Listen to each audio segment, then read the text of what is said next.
Has anyone got eyes or ears on any more? They killed Milton! Who? Who that? Hey everyone, Josh the editor here. So this is going to be a more shorter and simpler type of review. I'm not going to go into so much detail like I did with the Wyatt's Trash video I made last week. I kind of want to keep making shorter videos like this for stuff that just came out. So the Suicide Squad just came out, also known as James Gunn's break from Marvel. This video is going to start spoiler free, but then later in the video I'll dive into some spoilers. But I'll give you a warning before that happens. Let's go. This movie is good. It's really good. I highly recommend it. You don't need to watch the other two movies in order to follow this one, because under no circumstances would I ever recommend the first movie to anybody. And I actually haven't seen the Birds of Prey movie. But from what I've heard, that's just a Harley Quinn movie with Birds of Prey characters in it. Back to the Suicide Squad, the jokes in this movie are a lot better. I can't remember a single joke from the first movie, and the ones I do remember suck. Joel Kinnaman does a way better job in this movie. I'm not trying to imply that he's a bad actor, because he's not. He just had a bad performance in the first movie, but I think he's really good in this one. It really goes to show you that the right director can make the world of a difference in terms of an actor's performance. I also love this new version of the character. He's charismatic, he's got jokes, he's completely different than what he was in the first movie. I also like that it feels like he's done so many of these Suicide Squad missions that nothing really surprises him. He didn't even really have much of a reaction when the giant shark man showed up. Oh, and how can I forget, his character isn't a giant bitch in this movie. A lot of what he did in the first movie was complain, need saving, and shout terrible exposition. Our hearts out! We can end this! This version of Rick Flag is an actual character who I liked watching in this movie. Thank God this movie exists so I can pretend the first one doesn't. I talked about this in the video I made about Suicide Squad 2016, but I hated how much time that first movie wasted talking about the concept of the Suicide Squad. I talked about how it wasn't a complex concept, and the movie wasted too much time talking about it, justifying it, and convincing people about it. This new movie doesn't have that problem. In fact, it's almost like the new movie heard my complaints, because Amanda Waller explains the whole point of the movie to Savant in less than 30 seconds. Thank you, for the love of God, thank you. There are actual scenes in this movie where the characters just chill out, and they get to know each other, and we as an audience get to know about them, and grow to care about them. I also like the joke about how Bloodsport and Peacemaker do the same thing, immediately establishing a rivalry between the two characters. And that was really fun to watch throughout this movie. It kind of reminded me of the fun I had watching Hobbs and Shaw. Also, something I wanted to mention, the dialogue between these characters is a lot better. You are evil! Are you the devil? This is Katana! She's got my back! Actually, scratch that. All the dialogue is better, not just between the characters. So many of the problems I had in the first movie are completely gone in this one. The wasted time setting up the Suicide Squad, gone. Not caring about the characters, gone. The shitty copyrighted music that didn't fit into the movie, gone. I mean, this movie still has copyrighted music, but God, it fits so much better. The costumes are better. The Joker isn't here.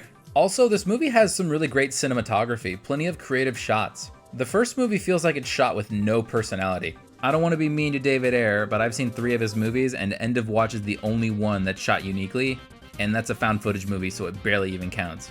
James Gunn, on the other hand, is really good at creating a lot of visually interesting shots, as you can see in this movie and from the Guardians movies.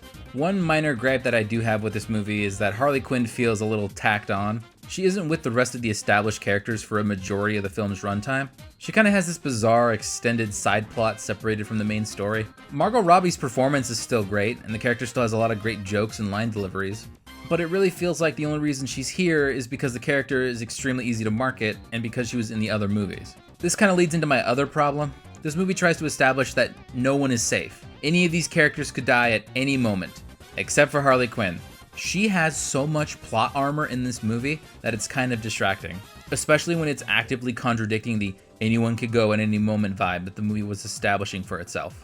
Okay, so now we're getting to the point in the video where I'm going to talk about some spoilers, so if you don't want spoilers, skip ahead to this point in the video. But if you've seen the movie or don't care about spoilers, you can keep watching. I just wanted to say, I called it. Sort of.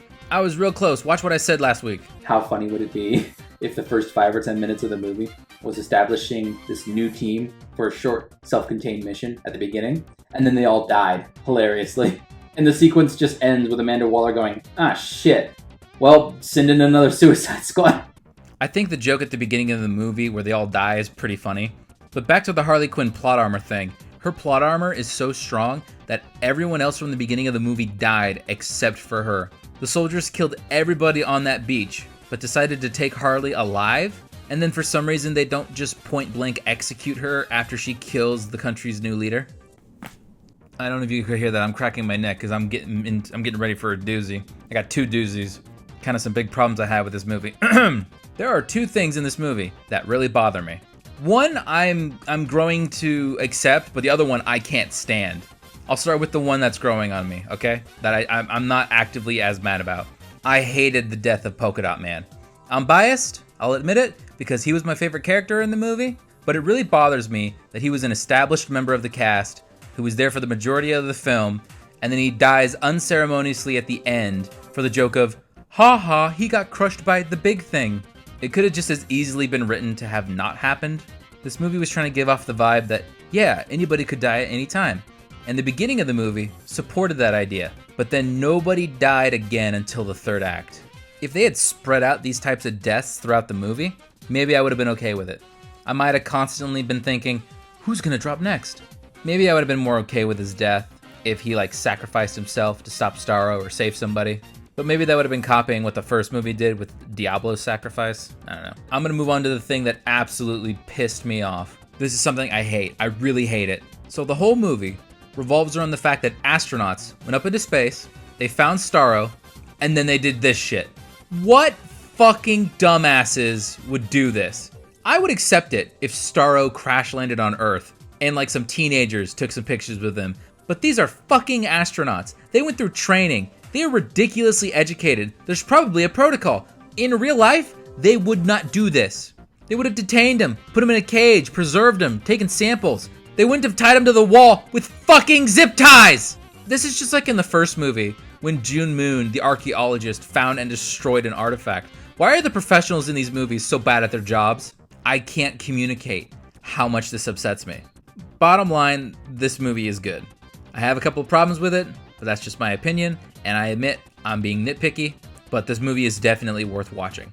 It's fun, it's creative, and it makes me glad that DC is still making movies. I'm a huge DC fan, and a lot of the DC shows aren't doing it for me anymore. The animated stuff is still good.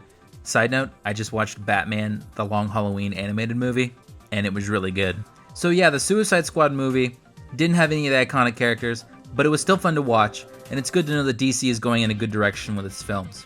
And now we've had Shazam, Joker, the Snyder Cut of Justice League, this movie, and who knows what's to come. I mean, it only makes sense that after the trash that was the first Suicide Squad movie and the Joss Whedon Justice League movie, Brunch. the only way to go was up. So I'm gonna give the Suicide Squad 2021 the rating of fun. Just a fun time. Thanks everybody for watching. I hope you enjoyed the video. Let me know what I should cover next. I'm currently working on a script for a Black Widow video because I did not like that movie and I wanted to talk about it. Make sure to like, comment, and subscribe, and I will see you guys next time.